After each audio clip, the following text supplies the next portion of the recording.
കർത്താവായ യേശു ക്രിസ്തുവിൻ്റെ നാമത്തിന് മഹത്വമുണ്ടാകുമാറാകട്ടെ. ഞാനിന്ന് നിങ്ങളോട് ഷെയർ ചെയ്യാൻ ആഗ്രഹിക്കുന്ന വിഷയം എന്ന് പറയുന്നത്, കർത്താവായ യേശു ക്രിസ്തു ഭൂമിയിൽ ജീവിച്ചിരുന്നായിരിക്കുന്ന 33.5 വർഷം, അതിൽ 3.5 വർഷമാണല്ലോ താൻ പരസ്യ ശുശ്രൂഷ ചെയ്തത്. ആ കാലഘട്ടത്തിലെ കർത്താവ് പഠിപ്പിച്ചതായിരിക്കുന്ന കാര്യങ്ങൾ നമ്മൾക്ക് അനുസരിക്കാനായിട്ട് കഴിയുന്നതാണോ, നമുക്കനുസരിക്കാൻ പറ്റുമോ എന്നുള്ളതായിരിക്കുന്ന കാര്യമാണ് നിങ്ങളോട് പങ്കുവയ്ക്കേണ്ട ആഗ്രഹിക്കുന്നത്. ലോകത്തിലുള്ളതായിരിക്കുന്ന എല്ലാ ക്രിസ്തീയ സമൂഹങ്ങളും അതിനെക്കുറിച്ച് പഠിപ്പിക്കുന്നത് നാം ക്രിസ്ത്യാനികളാണ്. ക്രിസ്ത്യാനികൾ എന്ന് പറഞ്ഞാൽ ക്രിസ്തുവിൻ്റെ അനുയായികൾ. ക്രിസ്തുവിൻ്റെ അനുയായികളായിരിക്കുന്നവർ ക്രിസ്തു പറഞ്ഞായിരിക്കുന്ന, കർത്താവായ യേശു ക്രിസ്തു പറഞ്ഞായിരിക്കുന്ന, ഉപദേശിച്ചായിരിക്കുന്ന കാര്യങ്ങളാണ് അനുസരിക്കേണ്ടത്. എങ്കിലല്ലേ ക്രിസ്തുവിൻ്റെ അനുയായികളും ശിഷ്യന്മാരുമായിരിക്കാനായിട്ട് കഴിയുകയുള്ളൂ എന്നാണ് ലോകത്തിലുള്ളതായിരിക്കുന്ന എല്ലാ ക്രിസ്തീയ വിഭാഗങ്ങളും പഠിപ്പിക്കുന്നത്. എന്നാൽ ഞാൻ നിങ്ങളോട് പറയട്ടെ, കർത്താവായ യേശു ക്രിസ്തു ജീവിച്ചിരുന്നപ്പോൾ 3.5 വർഷക്കാലം താൻ തൻ്റെ ശിഷ്യന്മാരെ പഠിപ്പിച്ചതായിരിക്കുന്ന കാര്യങ്ങൾ നമുക്കനുസരിക്കാനായിട്ട് കഴിയുകയില്ല. എന്താ കാരണമെന്ന് വെച്ച് കഴിഞ്ഞാൽ, കർത്താവ് പഠിപ്പിച്ചത് ന്യായപ്രമാണമാണ്. കർത്താവ് ന്യായപ്രമാണം ഉപദേശിക്കുകയും അതനുസരിക്കുകയും ചെയ്യാനാണ് പഠിപ്പിച്ചത് എന്നുള്ളതുകൊണ്ട് തന്നെ കർത്താവിൻ്റെ ശരീരമാകുന്ന സഭ ന്യായപ്രമാണം അനുസരിക്കുന്നതിലൂടെ അല്ല രക്ഷ പ്രാപിക്കുന്നത് എന്നുള്ളതായിരിക്കുന്ന കാര്യം ഞാൻ നിങ്ങളോട് പറയാനായിട്ട് ആഗ്രഹിക്കുന്നു. അത് തിരുവെഴുത്തിൽ നിന്ന് തെളിയിച്ച് തരണമെന്നാണ് ഞാൻ ആഗ്രഹിക്കുന്നത്. അപ്പോൾ കേൾക്കുമ്പോൾ തന്നെ, തുടക്കത്തിൽ തന്നെ ഇവർ പറയുന്നത് കർത്താവ് പറഞ്ഞത് നമ്മൾ അനുസരിക്കേണ്ടതാണ് പറയുന്നതെന്ന് പറഞ്ഞ് നിങ്ങൾ തള്ളിക്കളയരുത് ഒറ്റയടിക്ക്. ഇത് മുഴുവൻ കേട്ടിട്ട് നിങ്ങൾ വിധി എഴുതൂ. കർത്താവ് പഠിപ്പിച്ചത് 3.5 വർഷക്കാലം പഠിപ്പിച്ചതായിരിക്കുന്ന കാര്യങ്ങൾ നമ്മളെ ആണോ? മത്തായി, മർക്കോസ്, ലൂക്കോസ്, യോഹന്നാൻ, ഈ 4 സുവിശേഷങ്ങളിലൂടെ കർത്താവ് പറഞ്ഞത് നമ്മളെ പഠിപ്പിച്ചതാണോ, നമുക്കനുസരിക്കാൻ പറ്റുമോ എന്ന് ഈ വീഡിയോ മുഴുവനൊന്ന് കേൾക്കണം എന്ന് ഞാൻ താല്പര്യപ്പെടുന്നു. അത് കർത്താവിൻ്റെ ജീവചരിത്രമാണ്. ജീവിത കാലഘട്ടത്തിൽ 3.5 വർഷം ഭൂമിയിലായിരുന്നപ്പോൾ കർത്താവ് ഉപദേശിച്ച കാര്യങ്ങളാണ് എന്നുള്ളത് കൊണ്ട് തന്നെ അത് ന്യായപ്രമാണമാണ് പഠിപ്പിച്ചത് എന്നുള്ള സത്യം നമ്മൾ മനസ്സിലാക്കണം. ഒരിക്കലും ന്യായപ്രമാണത്തിൻ്റെ പ്രവൃത്തിയാലല്ല നമ്മൾ രക്ഷപ്പെടുന്നത് എന്നുള്ളതുകൊണ്ട് തന്നെ അത് നമുക്കനുസരിക്കാനുള്ളതല്ല, നമ്മളോട് പറഞ്ഞതായിരിക്കുന്ന കാര്യങ്ങളുമല്ല. ഇത് നിങ്ങൾ മനസ്സിലാക്കണം, തരംതിരിച്ച് മനസ്സിലാക്കണമെന്ന് ഞാൻ ആഗ്രഹിക്കുന്നു. അപ്പോൾ കർത്താവ് പഠിപ്പിച്ച ന്യായപ്രമാണമാണ് എന്ന് പറയുമ്പോൾ എന്താണ് ന്യായപ്രമാണം എന്നുള്ളത്? ചില കാര്യങ്ങൾ നിങ്ങളോട് പറയണ്ടേ. ന്യായപ്രമാണം എന്താണ് എന്ന് ചോദിച്ചാൽ അതിനുള്ളായിരിക്കുന്ന ഒറ്റ ഉത്തരമെന്ന് പറയുന്നത്, ദൈവം ഭൂമിയിൽ തനിക്ക് വേണ്ടി വേർതിരിച്ചായിരിക്കുന്ന സകല ജാതികളിൽ നിന്നും തനിക്ക് വേണ്ടി വേർതിരിച്ച ജനതയാണ് ഇസ്രായേൽ ജനത എന്ന് എല്ലാവർക്കും അറിയാമല്ലോ. ദൈവത്തിന് വേണ്ടി, ദൈവത്തിന് വിശുദ്ധ ജനമായിരിക്കേണ്ടതിന് ലോകത്തിലുള്ള സകല ജാതികളിൽ നിന്നും വേർതിരിച്ച ജനതയാണ് ഇസ്രായേൽ ജനം. ആ ഇസ്രായേൽ ജനം അവരുടെ ജീവിതകാലത്ത് ഭൂമിയിൽ അവരനുസരിക്കേണ്ടതായിരിക്കുന്ന സാമൂഹികവും മതപരവും രാഷ്ട്രീയവും വ്യക്തിപരവും ഒക്കെ ആയിരിക്കുന്ന കൽപ്പനകളുടെ സംഹിതയാണ് ന്യായപ്രമാണം എന്ന് പറയുന്നത് എന്നുള്ളത് മനസ്സിലാക്കുക. കർത്താവ് ആ ജനത്തെ സകല ജാതികളിൽ നിന്നും ദൈവത്തിന് വിശുദ്ധ ജനമായിരിക്കേണ്ടതിന് വേർതിരിച്ചിരിക്കുന്നു എന്നുള്ളതായിരിക്കുന്ന ഒരു വാക്യം ഞാൻ നിങ്ങളെ വായിച്ച് കേൾപ്പിക്കട്ടെ. ആവർത്തന പുസ്തകം അതിൻ്റെ 14-ാം അധ്യായത്തിൻ്റെ 2-ാം വാക്യത്തിൽ, നിൻ്റെ ദൈവമായ യഹോവയ്ക്ക് നീ വിശുദ്ധ ജനമല്ലോ, ഭൂതലത്തിലുള്ള സകല ജാതികളിലും വെച്ച് തനിക്ക് സ്വന്തം ജനമായിരിക്കാൻ യഹോവ നിന്നെ തിരഞ്ഞെടുത്തിരിക്കുന്നു എന്ന് നമ്മൾ വായിക്കുന്നു. ഇത് ആവർത്തന പുസ്തകത്തിൽ എഴുതിയ വാക്യമാണ്. യഹൂദന്മാരോട് പറഞ്ഞിരിക്കുന്ന വാക്യമാണ്. ഭൂതലത്തിലുള്ള സകല ജാതികളിലും വെച്ച് നീ ദൈവത്തിൻ്റെ യഹോവയുടെ സ്വന്തം ജനമായിരിക്കേണ്ടതിന് യഹോവ നിന്നെ തനിക്ക് വേണ്ടി തിരഞ്ഞെടുത്തിരിക്കുന്നു എന്നാണ് നമ്മൾ അവിടെ വായിക്കുന്നത്. ആവർത്തന പുസ്തകം തന്നെ അതിൻ്റെ 32-ാം അധ്യായത്തിൻ്റെ 45 മുതൽ 47 വരെയുള്ളായിരിക്കുന്ന വാക്യങ്ങളിൽ, എന്നിട്ട് അവർക്ക് ന്യായപ്രമാണം കൊടുത്തു. ഈ ന്യായപ്രമാണം എന്തിനാണ് അവർക്ക് കൊടുത്തതെന്ന് വ്യക്തമായിട്ട് പറയുന്നു. അവരനുസരിച്ച് ജീവിക്കേണ്ടതിന് കൊടുത്തായിരിക്കുന്ന ന്യായപ്രമാണമാണ്. ന്യായപ്രമാണം എന്ന് പറയുന്നത് എന്താ? മോശ മുഖാന്തരം ഇസ്രായേൽ ജനത്തിന് സീനായി മരുഭൂമിയിൽ നിന്ന് ദൈവം കൊടുത്തതായിരിക്കുന്ന നിയമത്തിൻ്റെ നിയമങ്ങൾ, അതായത് ആ പഴയ നിയമത്തിലെ ചട്ടങ്ങളും നിയമങ്ങളും ആയിരിക്കുന്ന ഉപദേശങ്ങൾ. ഏകദേശം 613 കൽപ്പനകളുണ്ട് എന്നുള്ളത് മനസ്സിലാക്കുക. അല്ലാതെ 10 കൽപ്പന മാത്രമല്ല ന്യായപ്രമാണം. അങ്ങനെ പഴയ നിയമത്തിലെ യഹൂദ ജനത്തിന് അവരുടെ ജീവിതപരമായിരിക്കുന്ന, രാഷ്ട്രീയപരമായിരിക്കുന്ന, സാമൂഹികപരമായിരിക്കുന്ന, അതുപോലെ തന്നെ മതപരമായിരിക്കുന്ന ജീവിതത്തിന് വേണ്ടി ദൈവം അവർക്ക് വേണ്ടി കൊടുത്തായിരിക്കുന്ന കൽപ്പനകളും ചട്ടങ്ങളുമാണ് ഈ പറയുന്നതായിരിക്കുന്ന ന്യായപ്രമാണം എന്ന് പറയുന്നത്. അപ്പോൾ ആ ന്യായപ്രമാണം അവരനുസരിക്കാൻ വേണ്ടി കൊടുത്തതാണ്. ഞാനൊരു വേദഭാഗം വായിക്കാം. ഇപ്പോൾ പറഞ്ഞതുപോലെ ആവർത്തന പുസ്തകം അതിൻ്റെ 32-ാം അധ്യായത്തിൻ്റെ 45 മുതലുള്ളായിരിക്കുന്ന വാക്യങ്ങൾ. മോശ ഈ സകല വചനങ്ങളും എല്ലാ ഇസ്രായേലിനോടും സംസാരിച്ച് തീർന്നപ്പോൾ അവൻ അവരോട് പറഞ്ഞത്, ഈ സകല വചനങ്ങളെന്ന് പറയുന്നത് ന്യായപ്രമാണം എല്ലാ ഇസ്രായേലിനെ പറഞ്ഞ് കേൾപ്പിച്ചു. എന്നിട്ട് സംസാരിച്ച് തീർന്നപ്പോൾ അവൻ അവരോട് പറഞ്ഞത്, ഈ ന്യായപ്രമാണത്തിലെ വചനങ്ങൾ ഒക്കെയും പ്രമാണിച്ച് നടക്കേണ്ടതിന്, അവർ പ്രമാണിക്കണം. അത് പ്രമാണിച്ച് നടക്കേണ്ടതിന് നിങ്ങൾ നിങ്ങളുടെ മക്കളോടും കൽപ്പിക്കാൻ തക്കവണ്ണം ഞാൻ ഇന്ന് നിങ്ങൾക്ക് സാക്ഷീകരിക്കുന്ന സകല വചനങ്ങളും മനസ്സിൽ വെച്ചുകൊള്ളുവിൻ. ഇത് വ്യർത്ഥ കാര്യമല്ല, നിങ്ങളുടെ ജീവൻ തന്നെയാവുന്നു. നിങ്ങൾ കൈവശമാക്കേണ്ടതിന് യോർദാൻ കടന്നു ചെല്ലുന്ന ദേശത്ത് നിങ്ങൾക്കിതിനാൽ ദീർഘായുസ് ഉണ്ടാകും. അപ്പോൾ ഇസ്രായേൽ എന്ന് പറയുന്നതായിരിക്കുന്ന ദൈവം വേർതിരിച്ചായിരിക്കുന്ന ജനതയ്ക്ക് അവരനുസരിക്കേണ്ടതിന് കൊടുത്തായിരിക്കുന്ന നിയമങ്ങളാണ്, അതിൻ്റെ ആകെ തുകയെയാണ് ന്യായപ്രമാണം എന്ന് ബൈബിൾ പറയുന്നത് എന്ന് നമ്മൾ മനസ്സിലാക്കണം. ഒന്നാമതായിട്ട് മനസ്സിലാക്കണം, ന്യായപ്രമാണം അനുസരിക്കുന്നതായിരിക്കുന്ന ഈ ന്യായപ്രമാണം അനുസരിച്ച് ജീവിച്ചാൽ അതുകൊണ്ട് ഇസ്രായേലിന് എന്ത് ഗുണം വരും, എന്ത് വാഗ്ദത്തമാണ് ഇസ്രായേലിന് ചെയ്തിരിക്കുന്നത് എന്നുകൂടെ നിങ്ങളെ പറഞ്ഞ് മനസ്സിലാക്കി തരുവാൻ ഞാൻ ആഗ്രഹിക്കുന്നു. ഈ ന്യായപ്രമാണം അനുസരിക്കുന്ന ഇസ്രായേലിനുള്ളായിരിക്കുന്ന വാഗ്ദത്തം എന്താണ്, ദൈവം കൊടുത്തായിരിക്കുന്ന വാഗ്ദത്തം എന്താണ് എന്ന് ഞാൻ നിങ്ങളെ വായിച്ച് കേൾപ്പിക്കാനായിട്ട് ആഗ്രഹിക്കുന്നു. ഉൽപ്പത്തി പുസ്തകം 17-ാം അധ്യായത്തിന് 8-ാം വാക്യത്തിൽ പറയുകയാണ്, ഞാൻ നിനക്കും നിൻ്റെ ശേഷം നിൻ്റെ സന്തതിക്കും നീ പ്രവാസം ചെയ്യുന്ന ദേശമായ കനാൻ ദേശമൊക്കെയും ശാശ്വത അവകാശമായി തരും, ഞാൻ അവർക്ക് ദൈവവുമായിരിക്കും. അപ്പോൾ ന്യായപ്രമാണം അനുസരിച്ചാൽ ഇസ്രായേലിന് എന്ത് കൊടുക്കുമെന്നാണ് പറഞ്ഞത്? ഞാൻ നിനക്കും നിൻ്റെ ശേഷം സന്തതികൾക്കും എന്ത് കൊടുക്കും? നീ താമസിക്കുന്ന ദേശമായിരിക്കുന്ന കനാൻ ദേശമൊക്കെയും ശാശ്വത അവകാശമായി തരും. കുറച്ച് കാലത്തേക്കല്ല, നിത്യകാലത്തേക്ക് ശാശ്വതമായിരിക്കുന്ന അവകാശമായിട്ട് തരും. അപ്പോൾ ന്യായപ്രമാണം അനുസരിക്കുന്ന ഇസ്രായേലിന് കൊടുത്തായിരിക്കുന്ന വാഗ്ദത്തങ്ങളിൽ ഒന്ന്, അവർക്ക് ലോകത്തിൻ്റെ നടുവിൽ ദൈവം അവർക്കായി വേർതിരിച്ചൊരു രാജ്യം കൊടുക്കും എന്നുള്ളതാണ് എന്ന് നമുക്ക് കാണാനായിട്ട് പറ്റും. ഉൽപ്പത്തി പുസ്തകം തന്നെ അതിൻ്റെ 48-ാം അധ്യായത്തിൽ നമ്മളിങ്ങനെ വായിക്കുന്നു.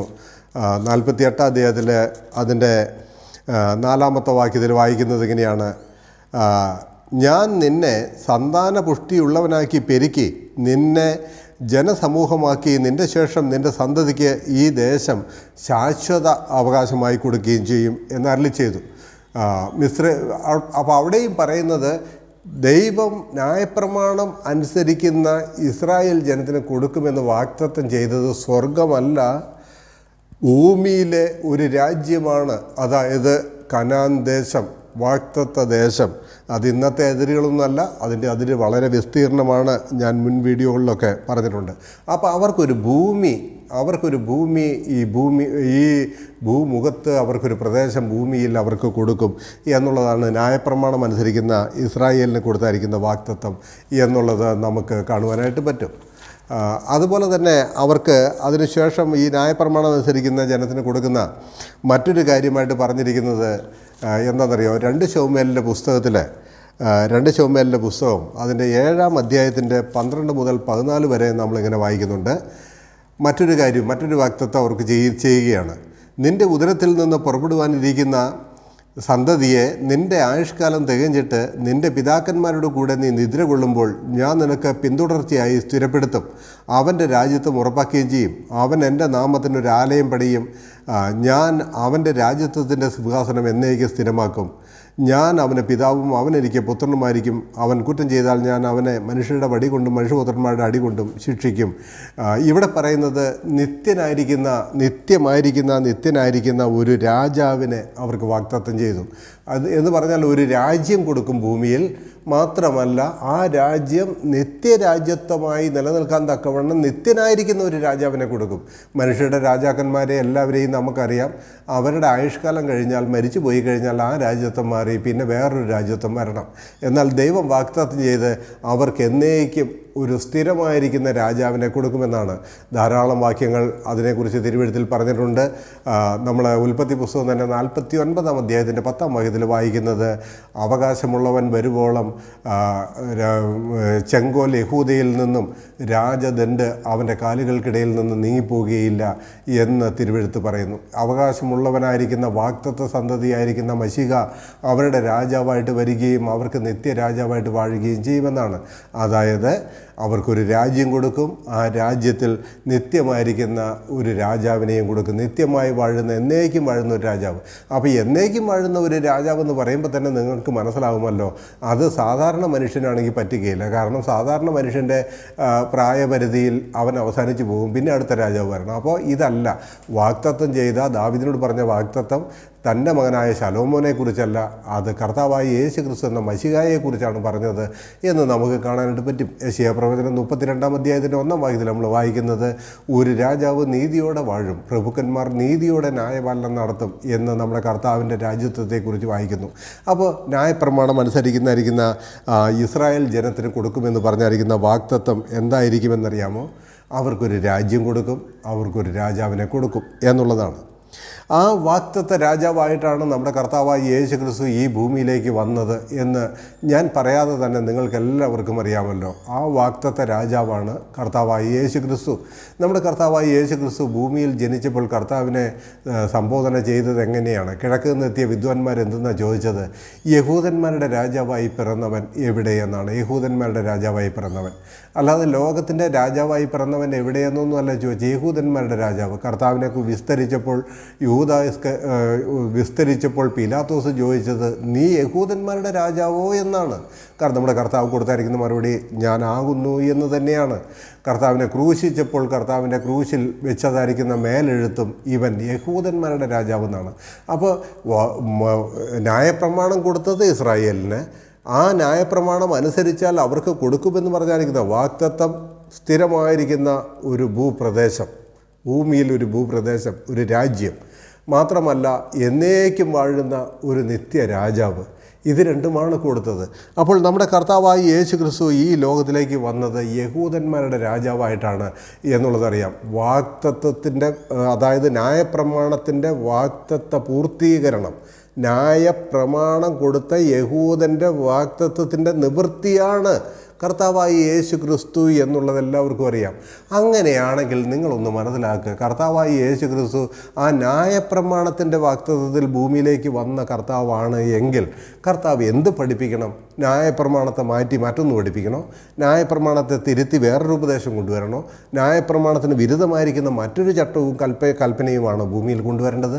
അങ്ങനെ ആ വാഗ്ദത്തപ്രകാരം, ന്യായപ്രമാണത്തിൻ്റെ വാഗ്ദത്തപ്രകാരം വന്നായിരിക്കുന്ന മശീഹ പഠിപ്പിക്കേണ്ടത് ഇതേ ന്യായപ്രമാണം തന്നെയാണ്.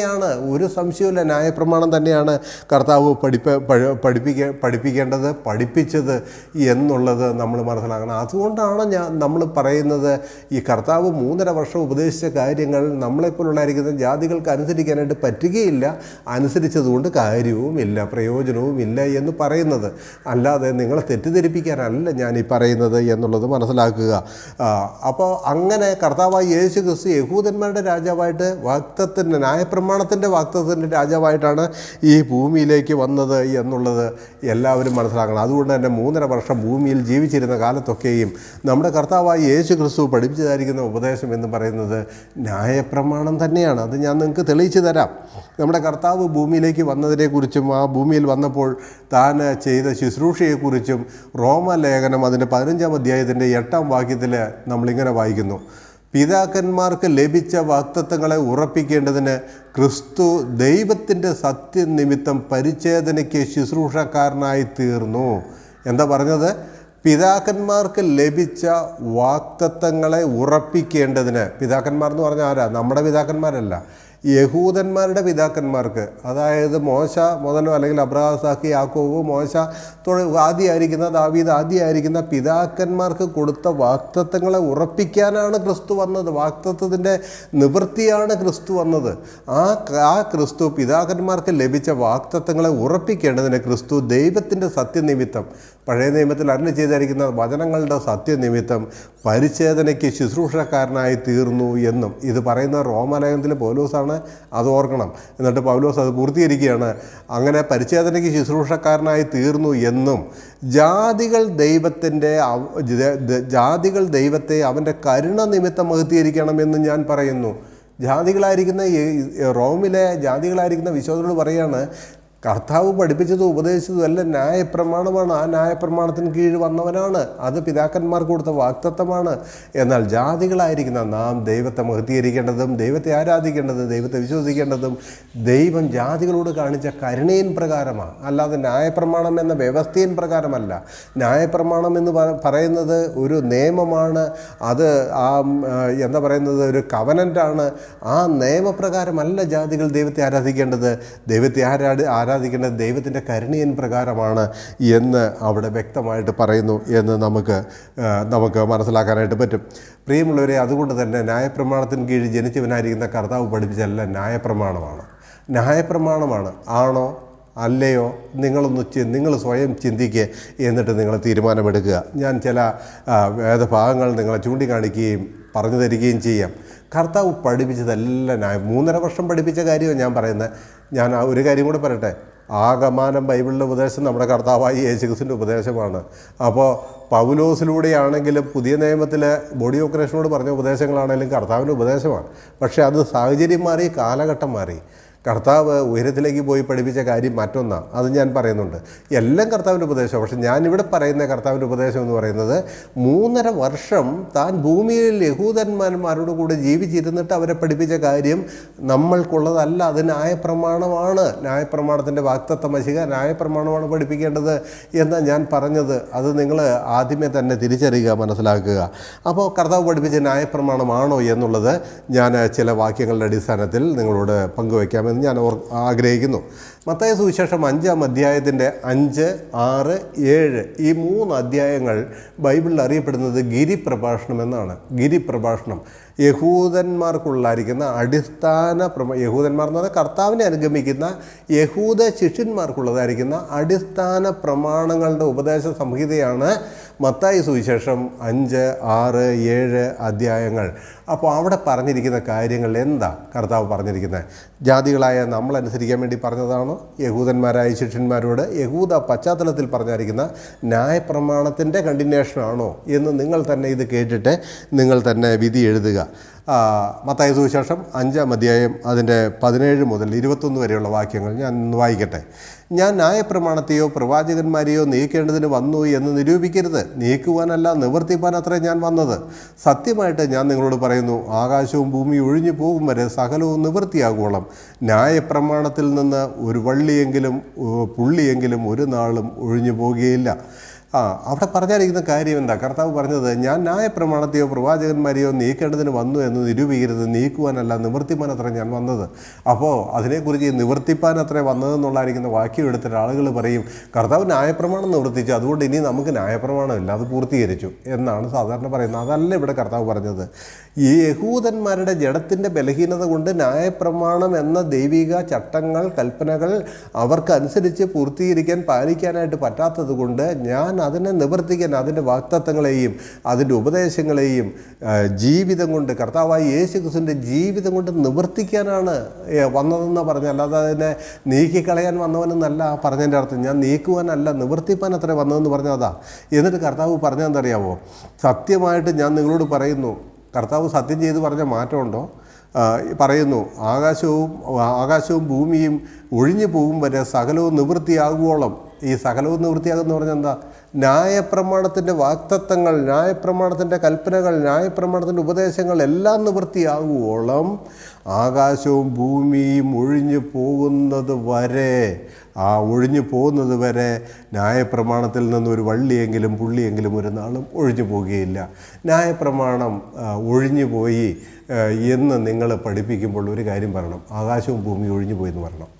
ആകാശവും ഭൂമിയും ഒഴിഞ്ഞു പോയോ? ഒഴിഞ്ഞു പോയില്ലല്ലോ. കർത്താവ് പറഞ്ഞെന്താ? ആകാശവും ഭൂമിയും ഒഴിഞ്ഞു പോകുവോളം ന്യായപ്രമാണത്തിൽ നിന്നൊരു പുള്ളിയെങ്കിലും ഒഴിഞ്ഞു പോകുകയില്ല. അതെല്ലാം നിവർത്തിക്കപ്പെടണം. അതിൻ്റെ എല്ലാ കൽപ്പനകളും ചട്ടങ്ങളും നിവർത്തിക്കപ്പെടണം.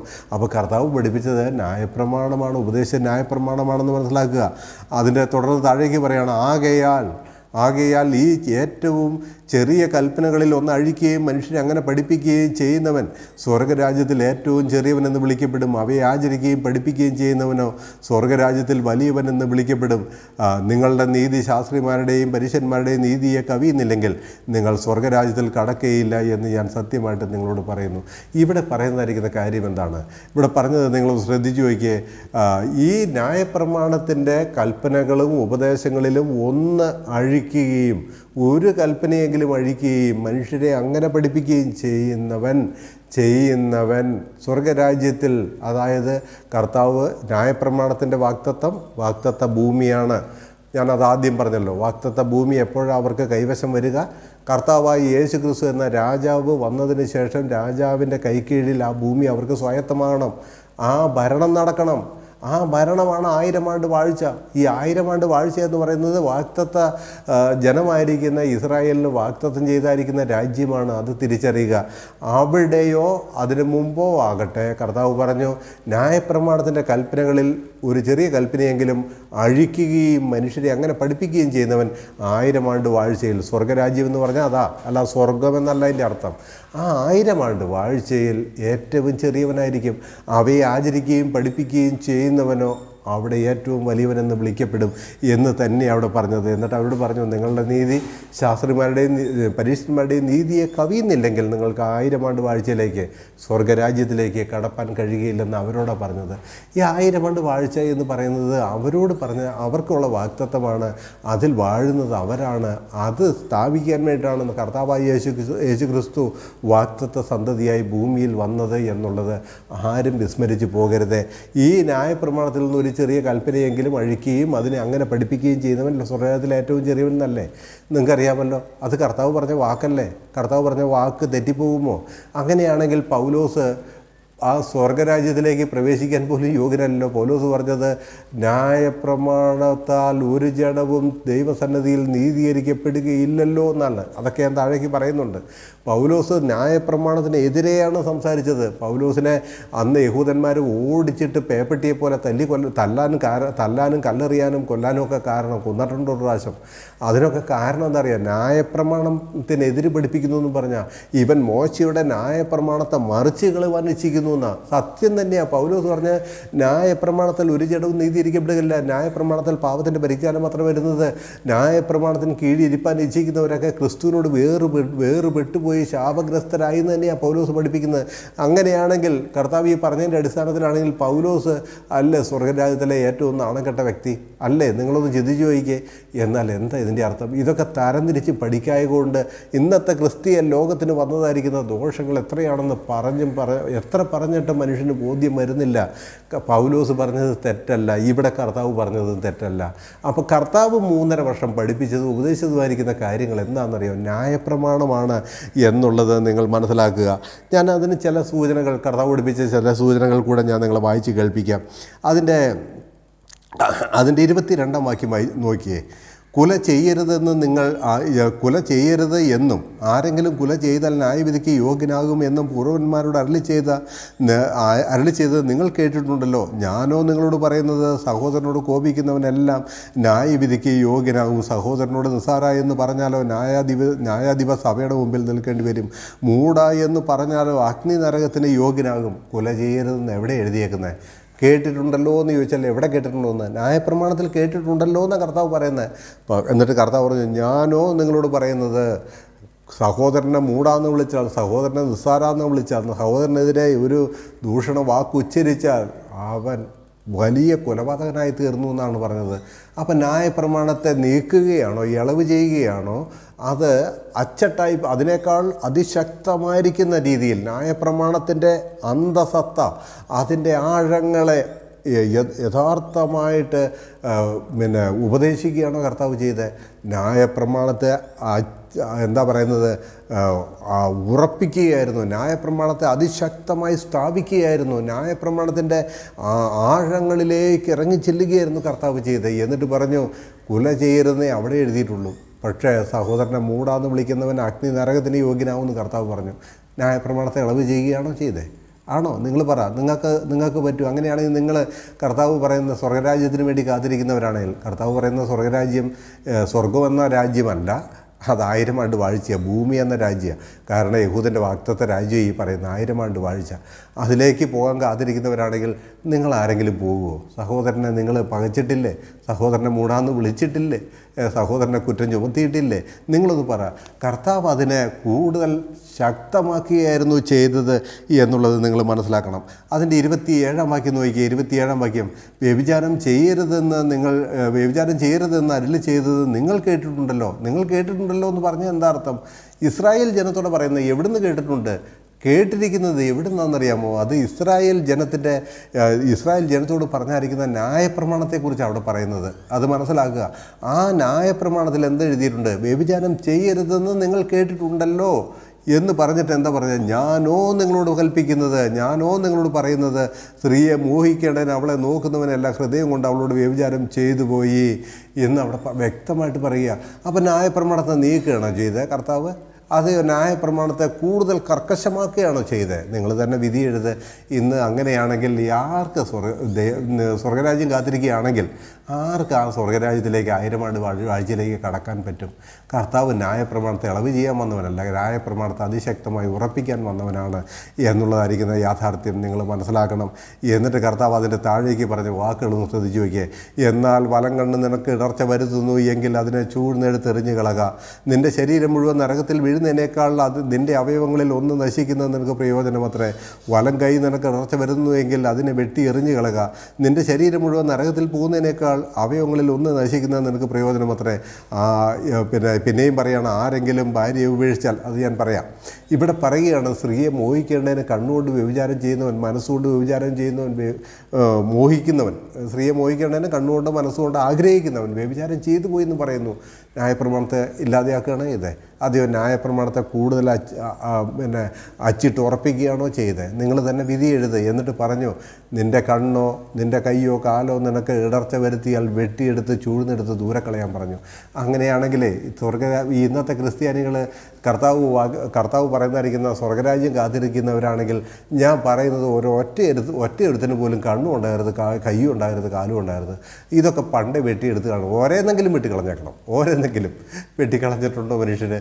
നോക്കി, ഇതൊക്കെ ന്യായപ്രമാണത്തിൻ്റെ കൂടുതൽ അന്ധസത്തയിലേക്ക് കടന്ന് കർക്കശമായിരിക്കുന്ന ഉപദേശം കൊടുത്തതാണ് പറഞ്ഞത്.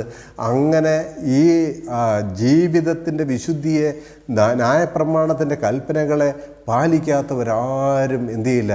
സ്വർഗരാജ്യത്തിലേക്ക് കടക്കയില്ലെന്നാണ് പറഞ്ഞത്. ഓക്കെ, മനസ്സിലാക്കുക. ഇവിടെ പറയുന്നത് ഈ കണ്ണും കൊണ്ട് പാപം ചെയ്യുന്നവനും കൈ കൊണ്ട് പാപം ചെയ്യുന്നവനും കാലുകൊണ്ട് പാപം ചെയ്യുന്നവനും എവിടെ പോകുന്ന പറഞ്ഞേ? അവൻ നിത്യനരകത്തിൽ പോകുന്ന, നീ 2 കണ്ണും കൈയും കാലും ഉള്ളവനായി നിത്യനരകത്തിൽ പോകുന്നതിനേക്കാൾ, അപ്പോൾ അവിടെ പോകാനുള്ള വഴി ഇവൻ്റെ ന്യായപ്രമാണ ലംഘനമാണ്. ആ ന്യായപ്രമാണ ലംഘനം കൊണ്ട് നീ നിത്യനരകത്തിൽ പോകുന്നതിനേക്കാൾ നീ ഒറ്റക്കടനായി, ഒറ്റക്കയ്യനായി, ഒറ്റക്കാലനായി നീ നിത്യജീവനിലേക്ക് അഥവാ സ്വർഗരാജ്യത്തിലേക്ക് കടക്കുന്നത് നിനക്ക് നല്ലതെന്ന് പറഞ്ഞു. അപ്പോൾ ന്യായപ്രമാണത്തെ കർത്താവ് ഇളവ് ചെയ്യുകയാണോ? കർത്താവ് കൂടുതൽ കർക്കശമാക്കുകയാണോ? കർത്താവ് ജീവിച്ചിരുന്നപ്പോൾ പഠിപ്പിച്ച ന്യായപ്രമാണമാണോ? നിങ്ങൾ തന്നെ ഒന്ന് വിധി എഴുതുക. അതിൻ്റെ താഴത്തെ വാക്യം നോക്കിയേ.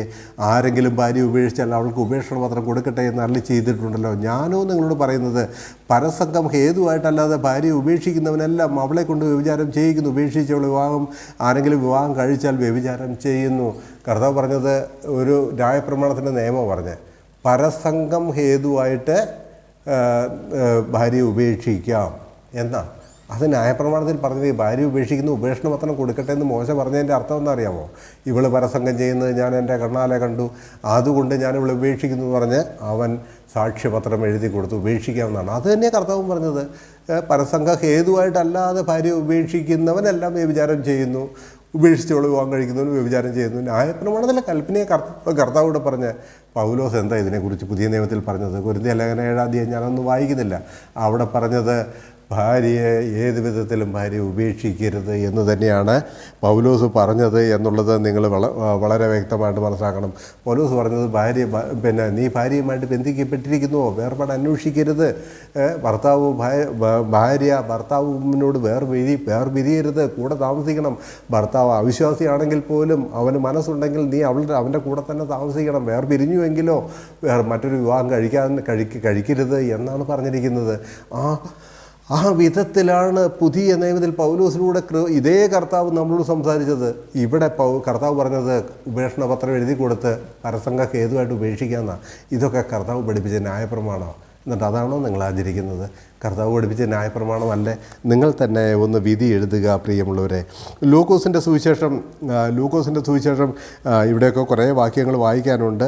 മത്തായിയുടെ ലൂക്കോസിൻ്റെ സുവിശേഷം 27 മുതൽ 30 വരെയുള്ള വാക്യങ്ങൾ നമ്മളിപ്പോൾ വായിച്ചല്ലോ. അവിടെയെല്ലാം പറയുന്നത് ന്യായപ്രമാണമാണ് കർത്താവ് പഠിപ്പിച്ചത് എന്നുള്ളതായിരിക്കുന്ന കാരണം മനസ്സിലാക്കണം. ഞാനോ നിങ്ങളോട് പറയുന്നതൊക്കെ പറയുമെന്നറിയാമോ? ന്യായപ്രമാണത്തെ കൂടുതൽ കർക്കശമായിട്ട് ഉപദേശിക്കുകയായിരുന്നു, പഠിപ്പിക്കുകയായിരുന്നു എന്നുള്ളത് മനസ്സിലാക്കണം. ലൂക്കോസിൻ്റെ സുവിശേഷം 10-ാം അധ്യായത്തിലെ ഒരു രംഗം നിങ്ങൾ നോക്കിയേ. ലൂക്കോസിൻ്റെ സുവിശേഷം 10-ാം അധ്യായത്തിലേക്ക് വരിക. 10-ാം അധ്യായത്തിൻ്റെ 25 മുതലുള്ളായിരിക്കുന്ന വാക്യങ്ങളിൽ ഒരു ന്യായശാസ്ത്രി വന്നിട്ട് കർത്താവിനോട് ചോദിച്ചു, കർത്താവേ, ഞാൻ നിത്യജീവൻ പ്രാപിക്കാൻ എന്ത് ചെയ്യണമെന്ന്. ഞാൻ ആ വാക്യം ഒന്ന് വായിക്കാം. അനന്തരം ഒരു ന്യായശാസ്ത്രി എഴുന്നേറ്റ്, ഗുരു, ഞാൻ നിത്യജീവൻ അവകാശമാക്കേണ്ടതിന് എന്ത് ചെയ്യണമെന്ന് അവനെ പരീക്ഷിച്ച് ചോദിച്ചു. അവൻ അവരോട് പറഞ്ഞത്, ന്യായപ്രമാണത്തിൽ എന്ത് എഴുതിയിരിക്കുന്നു, നീ എങ്ങനെ വായിക്കുന്നു എന്ന് ചോദിച്ചതിന് അവൻ, നിൻ്റെ ദൈവമായ കർത്താവിനെ പൂർണ്ണ ഹൃദയത്തോടും പൂർണ്ണ ആത്മാവോടും പൂർണ്ണ ശക്തിയോടും കൂടെ പൂർണ്ണ മനസ്സോടും കൂടെ സ്നേഹിക്കണമെന്നും കൂട്ടുകാരനെ പോലെ തന്നെ സ്നേഹിക്കണമെന്ന് തന്നെ എന്ന് ഉത്തരം പറഞ്ഞു. അവനോട് കർത്താവ് അവനോട് പറഞ്ഞത്, നീ പറഞ്ഞ ഉത്തരം ശരി, അങ്ങനെ ചെയ്യുക, എന്നാൽ നീ ജീവിക്കും എന്ന് പറഞ്ഞു. എന്താ ഇവിടെ കർത്താവ് പറഞ്ഞത്? നിത്യജീവൻ പ്രാപിക്കാൻ ഞാൻ എന്ത് ചെയ്യണമെന്ന് കർത്താവ് ജീവിച്ചിരുന്ന കാലത്ത് കർത്താവിനോട് വന്ന് ഒരു ന്യായശാസ്ത്രി ചോദിച്ചപ്പോൾ കർത്താവ് എന്താ ഉത്തരം പറഞ്ഞത്? നിങ്ങളാണെങ്കിൽ പറയും കർത്താവ് പറഞ്ഞ ഉത്തരം ഇങ്ങനെയാണെന്ന് വേണമെങ്കിൽ ഭാവനയിൽ പറയും. ഞാൻ കാൽവരി കുരിശിൽ മരിക്കാൻ പോകുന്നു, ഞാൻ മരിച്ച മരണത്തിൽ വിശ്വസിക്കുന്നവൻ, എൻ്റെ രക്തത്തിൻ്റെ പരിഹാര ബലിയിൽ വിശ്വസിക്കുന്നവൻ ആ വിശ്വാസത്താൽ രക്ഷ പ്രാപിക്കുമെന്നല്ലേ നിങ്ങൾ പറയുന്ന അനുസരിച്ചാണെങ്കിൽ ന്യായമായിട്ട് ഈ ന്യായശാസ്ത്രിയോട് കർത്താവ് പറയേണ്ടത്? കർത്താവ് പഠിപ്പിച്ചല്ല അനുസരിക്കാൻ നമ്മൾ ബാധ്യസ്ഥരാണെന്ന് പറയുന്ന നിങ്ങൾ വിധിക്കേണ്ടത് എന്തെന്നാ? നിത്യജീവൻ പ്രാപിക്കാൻ കാൽവരി കുരിശിൽ വിശ്വസിക്കണമെന്ന് കർത്താവ് ഉപദേശിച്ചു എന്നല്ല പഠിപ്പിക്കേണ്ടത്. ഇവിടെ കർത്താവ് എന്താ പറഞ്ഞത്? ഈ ന്യായശാസ്ത്രിയോട് കർത്താവ് പറഞ്ഞത്, നിത്യജീവൻ പ്രാപിക്കാൻ ഞാൻ എന്ത് ചെയ്യണമെന്ന് ചോദിച്ചു വന്ന ന്യായശാസ്ത്രിയോട് പറഞ്ഞു, ന്യായപ്രമാണത്തിൽ എന്തെഴുതിയിരിക്കുന്നു, നീ എങ്ങനെ വായിക്കുന്നു, അത് ചെയ്യാൻ പറഞ്ഞു. അപ്പോൾ അവൻ അതിൻ്റെ ഉത്തരം പറഞ്ഞു, ഇങ്ങനെയൊക്കെയാണ്, പൂർണ്ണ ഹൃദയത്തോടെ സ്നേഹിക്കുക, കർത്താവിനെ വിശ്വസിക്കുക, ഈ കാര്യങ്ങളൊക്കെയാണെന്ന് പറഞ്ഞു. നീ അങ്ങനെ തന്നെ ചെയ്യാനാണ് കർത്താവ് പറഞ്ഞത്. നീ അങ്ങനെ തന്നെ ചെയ്യുക, ന്യായപ്രമാണത്തിൽ എഴുതിയിരിക്കുന്നത് അങ്ങനെ തന്നെ. നീ അവിടെ പറഞ്ഞത് നിങ്ങൾ ഒന്നുകൂടി നോക്കിയേ, നിൻ്റെ ദൈവമായ കർത്താവിനെ ഈ ന്യായശാസ്ത്രി ഉത്തരം കൊടുക്കുകയാണ് കർത്താവ് ചോദിച്ചതിന്. ന്യായപ്രമാണത്തിൽ എന്താ എഴുതിയിരിക്കുന്നത്, അതനുസരിക്കുക, നിത്യജീവൻ പ്രാപിക്കാൻ എന്ന് കർത്താവ് പറഞ്ഞപ്പോൾ ഇദ്ദേഹം ഉത്തരം കൊടുക്കുക, നിൻ്റെ ദൈവമായ കർത്താവിനെ നീ പൂർണ്ണ ഹൃദയത്തോടും പൂർണ്ണ ആത്മാവോടും പൂർണ്ണ ശക്തിയോടും പൂർണ്ണ മനസ്സോടും കൂടെ സ്നേഹിക്കണമെന്നും കൂട്ടുകാരനെ നിന്നെ പോലെ തന്നെ സ്നേഹിക്കണമെന്നും തന്നെ എന്ന് ഉത്തരം പറഞ്ഞു. നീ പറഞ്ഞ ഉത്തരം ശരി, അങ്ങനെ തന്നെ ചെയ്യുക, എന്നാൽ നീ ജീവിക്കും.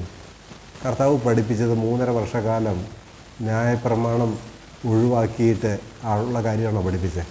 അല്ലല്ലോ. നീ പറഞ്ഞത് ശരി, ന്യായപ്രമാണം അനുസരിക്കുക, എന്നാൽ നിനക്ക് നിത്യജീവൻ ലഭിക്കുമെന്നാണ് പറഞ്ഞത്. അല്ലാന്ന് നിങ്ങളൊന്ന് വിധി എഴുതിക്കേ. അപ്പോൾ കർത്താവ് പഠിപ്പിച്ച ന്യായപ്രമാണം നമ്മൾ അനുസരിക്കാൻ ബാധ്യസ്ഥരാണോ?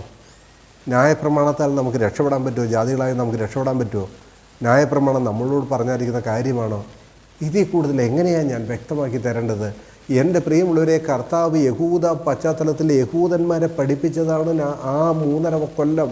അത് നമ്മളോട് പറഞ്ഞതല്ല, നമുക്കത് ചെയ്യാൻ പറ്റില്ല, നമുക്കത് അനുസരിക്കാൻ പറ്റില്ല എന്നെങ്കിലും നിങ്ങൾ മനസ്സിലാക്കൂ. മർക്കോസിൻ്റെ സുവിശേഷം 10-ാം അധ്യായം, മർക്കോസിൻ്റെ സുവിശേഷം 10-ാം അധ്യായത്തിൽ ഇതുപോലൊരു വാക്യമുണ്ട്, ഇതുപോലൊരു കാര്യം കാണുന്നുണ്ട്. ഒരുത്തൻ വന്നിട്ട് കർത്താവോട് ചോദിച്ചു, കർത്താവെ ഇതേ ചോദ്യം ചോദിച്ചു. എന്താ ചോദിച്ചതറിയാമോ? കർത്താവെ, ഞാൻ നിത്യജീവൻ പ്രാപിക്കാൻ എന്ത് ചെയ്യണമെന്ന് കർത്താവോട് ചോദിച്ചു. ഇവിടെ നമ്മൾ കണ്ടില്ലേ, ലൂക്കോസിൽ നമ്മൾ കണ്ടില്ലേ, ന്യായപ്രമാണം അനുസരിച്ചാൽ രക്ഷപ്പെടാമെന്ന കർത്താവ് ഉത്തരം കൊടുത്തത് അല്ലേ? കാൽവരി കുരിശിൽ എൻ്റെ മരണത്തിൽ വിശ്വസിച്ച് രക്ഷപ്പെടാമെന്നാണ് കൊടുത്തിട്ടില്ല. അതേപോലെ തന്നെയാണ് ഇവിടെ മർക്കോസിൻ്റെ സുവിശേഷം അതിൻ്റെ 10-ാം അധ്യായത്തിലും ഒരു പാവപ്പെട്ട ചെറുപ്പക്കാരൻ വന്നിട്ട് ചോദിക്കുകയാണ്. അതിൻ്റെ 10-ാം അധ്യായത്തിൻ്റെ 17 വാക്യങ്ങളിൽ, അവൻ പുറപ്പെട്ട് യാത്ര ചെയ്യുമ്പോൾ ഒരുവൻ ഓടി വന്ന് അവൻ്റെ മുമ്പിൽ മുട്ടുകുത്തി, നല്ല ഗുരു, നിത്യജീവനെ അവകാശമാക്കുവാൻ എന്ത് ചെയ്യണമെന്ന് അവനോട് ചോദിച്ചു. അതിന് യേശു, എന്നെ നല്ലവനെന്ന് പറയുന്നത് എന്ത്? ദൈവം ഒരുവനല്ലാതെ നല്ലവൻ ആരുമില്ലല്ലോ. കൊല ചെയ്യരുത്, വ്യഭിചാരം ചെയ്യരുത്, മോഷ്ടിക്കരുത്, കള്ളസാക്ഷ്യം പറയരുത്, ചതിക്കരുത്, നിൻ്റെ അപ്പനെയും അമ്മയെയും ബഹുമാനിക്കുക എന്നീ കൽപ്പനകളെ നീ അറിയുന്നുവല്ലോ എന്ന് പറഞ്ഞു. അവനോട്, ഗുരു, ഇതൊക്കെയും ഞാൻ ചെറുപ്പം മുതൽ പ്രമാണിച്ചു പോരുന്നു എന്ന് പറഞ്ഞു. യേശു അവനെ നോക്കി അവനെ സ്നേഹിച്ചു. ഒരു കുറവ് നിനക്കുണ്ട്, നീ പോയി നിനക്കുള്ളതെല്ലാം വിറ്റ് ദരിദ്രർക്ക് കൊടുക്കുക, എന്നാൽ നിനക്ക് സ്വർഗത്തിൽ നിക്ഷേപം ഉണ്ടാകുമെന്ന് പറഞ്ഞു. പിന്നെ വന്ന് എന്നെ അനുഗമിക്കുക എന്ന് പറഞ്ഞു. അപ്പോൾ ഇവനോട് പറഞ്ഞത്, നിത്യജീവൻ പ്രാപിക്കാൻ ഞാൻ എന്ത് ചെയ്യണമെന്ന് ചോദിച്ച വ്യക്തിയോട് കർത്താവ് വ്യക്തമായിട്ട് പറഞ്ഞതിൻ്റെ ഉത്തരം എന്താ? ന്യായപ്രമാണത്തിൽ എന്ത് പറഞ്ഞിരിക്കുന്നു അതനുസരിക്കാനാണ്. കൊല ചെയ്യരുത്, വ്യഭിചാരം ചെയ്യരുത്, മോഷ്ടിക്കരുത്, കള്ളസത്യം ചെയ്യരുത് എന്നുള്ളത് നിനക്ക് അറിയാമല്ലോ എന്ന് കർത്താവ് ചോദിച്ചത്. അപ്പോൾ ഇവൻ പറഞ്ഞു, കർത്താവ് ഇതൊക്കെ ഞാൻ ബാല്യകാലം മുതൽ അനുസരിക്കുന്നുണ്ടെന്ന് പറഞ്ഞു. അപ്പോൾ കർത്താവ് അവനെ നോക്കി അവനെ സ്നേഹിച്ചു എന്ന്. അത് അവൻ പറഞ്ഞ കള്ളത്തരമല്ല, അവനെ സ്നേഹിച്ചു. എന്നിട്ട് കർത്താവ് അവനോട് പറഞ്ഞു, ഒരു കുറവ് നിനക്കുണ്ട്, നിനക്കുള്ള എല്ലാം വിറ്റ് ദരിദ്രർക്ക് ദാനം ചെയ്യാൻ പറഞ്ഞു.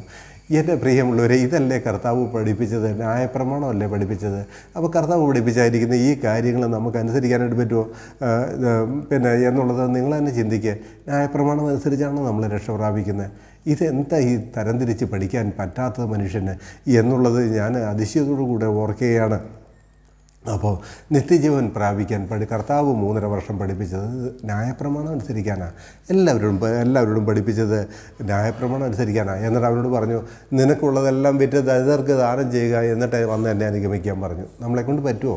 നമുക്കുള്ളതൊക്കെ വിറ്റ് ദരിദ്രർക്ക് ദാനം ചെയ്തിട്ട് കർത്താവിനെ അനുഗമിക്കാൻ പറ്റുമോ? ഇതെന്തുകൊണ്ടാണ് കർത്താവ് അങ്ങനെ പറഞ്ഞതറിയാമോ? സ്വർഗരാജ്യത്തിലേക്ക് 1000 ആണ്ട് വാഴ്ചയിലേക്ക് വാഗ്ദത്ത ദേശത്തേക്ക് അവർ കടക്കാൻ പോവുക. അവരുടെ രാജാവ് വന്നെത്തി. അവർക്ക് കൊടുക്കുമെന്ന് പറഞ്ഞാൽ നിത്യനായിരിക്കുന്ന രാജാവ് വന്നെത്തിയിട്ട് പറഞ്ഞത്, ഇതാ സ്വർഗരാജ്യം സമീപിച്ചിരിക്കുന്നു, നാം അതിലേക്ക് കടക്കാനായിട്ട് പോകുന്നു, നമ്മുടെ കൈ എത്തിപ്പിടിക്കാനായിട്ട് പോകുന്നു, നമ്മൾ അതിലേക്ക് പോവുക. അതുകൊണ്ട് ഇനി നിങ്ങൾ ഈ ഭൂമിയിലെ ഇവിടുത്തെ സമ്പാദ്യങ്ങളൊന്നും സ്വരുക്കൂട്ടി വെക്കേണ്ട, വിറ്റ് ദരിദ്രർക്ക് ദാനം ചെയ്തേക്കാൻ പറഞ്ഞു. അവരോടായി ഈ പറഞ്ഞത് ന്യായപ്രമാണം അനുസരിക്കാൻ പറഞ്ഞ്. 1000 ആണ്ട് വാഴ്ചയിൽ ന്യായപ്രമാണം തന്നെയാട്ടോ യഹൂദനെ സംബന്ധിച്ച് നിവൃത്തിയാകുന്നത്.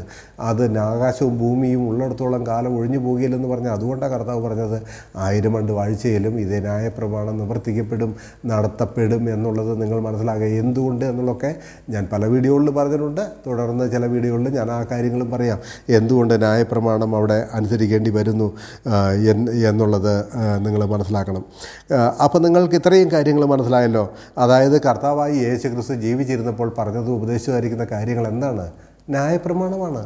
അതല്ല അത് നമ്മൾ അനുസരിക്കാനുള്ളതല്ല, നമ്മളോട് പറഞ്ഞതുമല്ല. അതുകൊണ്ട് തന്നെ മത്തായി, മർക്കോസ്, ലൂക്കോസ്, യോഹന്നാൻ ഈ 4 സുവിശേഷങ്ങളിലെ കർത്താവിൻ്റെ ഉപദേശങ്ങൾ അനുസരിച്ച് രക്ഷ പ്രാപിക്കാൻ നമുക്ക് ആർക്കും പറ്റുകയില്ല. അത് നമ്മൾക്ക് അനുസരിക്കാനും പറ്റുകയില്ല. കണ്ണും കൈയും കാലും മുറിച്ച് കളഞ്ഞ് നമുക്ക് അനുസരിക്കാനും പറ്റുകയില്ല എന്നുള്ളത് നിങ്ങൾ മനസ്സിലാക്കണം. കർത്താവ് ഇതിനെക്കുറിച്ച് പറയുമ്പോൾ പലരും പറയുന്നതായിരിക്കുന്ന ഒരു കാര്യം എന്താ അറിയാമോ? ഓക്കെ ബ്രദർ, നിങ്ങളൊക്കെ പറയുന്നത് പോലെ തന്നെ കർത്താവ് ജീവിച്ചിരുന്നപ്പോൾ അങ്ങനെയൊക്കെ പറഞ്ഞെങ്കിലും മരിച്ച് ഉയർത്തെഴുന്നേറ്റ് കഴിഞ്ഞപ്പോൾ കർത്താവിൻ്റെ പ്രോഗ്രാം മാറ്റിയിട്ട് എന്ത് ചെയ്തു എന്നറിയാമോ? കർത്താവ് മരിച്ച് ഉയർത്തെഴുന്നേറ്റ് കഴിഞ്ഞപ്പോൾ ഈ ന്യായപ്രമാണത്തിൻ്റെ ഉപദേശ സംഹിതയൊക്കെ മാറ്റിയിട്ട് കാൽവരിയിലെ കുരിശിൽ തൻ്റെ യാഗത്തിൽ വിശ്വസിക്കുന്ന ഏവർക്കും രക്ഷ എന്നുള്ളതായിരിക്കുന്ന ഒരു കാര്യം പറയാൻ തുടങ്ങിയെന്ന നിങ്ങൾക്ക് കാണിച്ചു തരുമോ? കർത്താവ് മരിച്ചു ഉയർത്തെഴുന്നേറ്റ് കഴിഞ്ഞിട്ട് അങ്ങനെ സുവിശേഷം മാറ്റിയിട്ട് കാൽവരി കുരിശിലെ എൻ്റെ മരണത്തിൽ വിശ്വസിച്ചാൽ മതി എന്ന് പ്രോഗ്രാം മാറ്റി സ്ഥാപിച്ചു എന്ന് നിങ്ങൾക്ക് കാണിച്ചു തരാൻ പറ്റുമോ? മത്തായി സുവിശേഷം കർത്താവിൻ്റെ അന്ത്യനിയോഗം എന്താ നിങ്ങൾക്ക് എല്ലാവർക്കും അറിയാമല്ലോ. മത്തായി സുവിശേഷത്തിൽ കർത്താവ് പറഞ്ഞായിരിക്കുന്ന കാര്യം 28 അധ്യായത്തിൻ്റെ 12-ാം വാക്യം. അതാണല്ലോ കർത്താവിൻ്റെ അന്ത്യനിയോഗം. മരിച്ചു ഉയർത്തെഴുന്നേറ്റ് കഴിഞ്ഞ് സ്വർഗത്തിലേക്ക് പോകുന്നതിൻ്റെ തൊട്ട് മുമ്പായിട്ട് കർത്താവ് പറഞ്ഞ കാര്യമാണ്. എന്നാൽ 11 ശിഷ്യന്മാർ ഗലീലയിൽ യേശു അവരോട് കൽപ്പിച്ചിരുന്ന മലയ്ക്ക് പോയി. അവനെ കണ്ടപ്പോൾ അവർ നമസ്കരിച്ചു, ചിലർ സംശയിച്ചു. യേശു അടുത്ത് ചെന്ന്, സ്വർഗത്തിലും ഭൂമിയിലും സകല അധികാരവും എനിക്ക് നൽകപ്പെട്ടിരിക്കുന്നു. ഉയർത്തെഴുന്നേറ്റ് സ്വർഗാരോഹണം ചെയ്യുന്നതിന് തൊട്ട് മുമ്പ് പറഞ്ഞ് ന്യായപ്രമാണം ഇളവ് ചെയ്ത് ക്രൂശിൽ വിശ്വസിക്കാൻ കർത്താവ് പറഞ്ഞു എന്ന് നിങ്ങളൊന്ന് സ്ഥാപിക്കാൻ പറ്റുമോ? നിങ്ങൾ ശ്രദ്ധിച്ചു നോക്ക്. നിങ്ങളിത് മനസ്സിലാക്കാൻ വേണ്ടിയാണ് ഞാൻ ഇങ്ങനെയെല്ലാം ചിലപ്പോൾ കുറച്ച് കർക്കശമായി പറഞ്ഞു പോകുന്നത്, ക്ഷമിക്കണം കേട്ടോ. ഇവിടെ എന്താ കർത്താവ് പറഞ്ഞത്? യേശു അവരുടെ അടുത്ത് നിന്ന്, സ്വർഗത്തിലും ഭൂമിയിലും സകല അധികാരവും എനിക്ക് നൽകപ്പെട്ടിരിക്കുന്നു. ആകയാൽ നിങ്ങൾ പുറപ്പെട്ട് പിതാവിൻ്റെയും പുത്രൻ്റെയും പരിശുദ്ധാത്മാവിൻ്റെയും നാമത്തിൽ സ്നാനം കഴിപ്പിച്ചും ഞാൻ നിങ്ങളോട് കൽപ്പിച്ചതൊക്കെയും പ്രമാണിപ്പാൻ തക്കവണ്ണം ഉപദേശിച്ചും കൊണ്ട് സകല ജാതികളെയും ശിഷ്യരാക്കിക്കൊള്ളുവിൻ. ഞാൻ നിങ്ങളോട് കൽപ്പിച്ചതൊക്കെയും പ്രമാണിപ്പാൻ തക്കവണ്ണം ഉപദേശിച്ചും കൊണ്ട്. ഏതാ കർത്താവ് കൽപ്പിച്ചത്? ഏതാ കർത്താവ് ഇത്രയും കാലം പഠിപ്പിച്ചത്? ഈ 3.5 വർഷം പഠിപ്പിച്ചത് പ്രമാണിക്കാൻ തക്കവണ്ണം ഉപദേശിച്ചും കൊണ്ട് സകല ജാതികളെയും ശിഷ്യരാക്കിക്കൊള്ളുവിൻ എന്ന് പറഞ്ഞ്. അപ്പോൾ ശിഷ്യരാക്കാനുള്ള വഴി കർത്താവ് പഠിപ്പിച്ചിരിക്കുന്ന ഉപദേശങ്ങൾ, അതായത് ഈ പറയുന്ന ന്യായപ്രമാണം, കർത്താവ് ജീവിച്ചിരുന്നപ്പോൾ പഠിപ്പിച്ച ന്യായപ്രമാണം, കർത്താവിൻ്റെ ഉപദേശം അനുസരിപ്പാൻ തക്കവണ്ണം ഉപദേശം കൊണ്ട് ശിഷ്യരാക്കണം.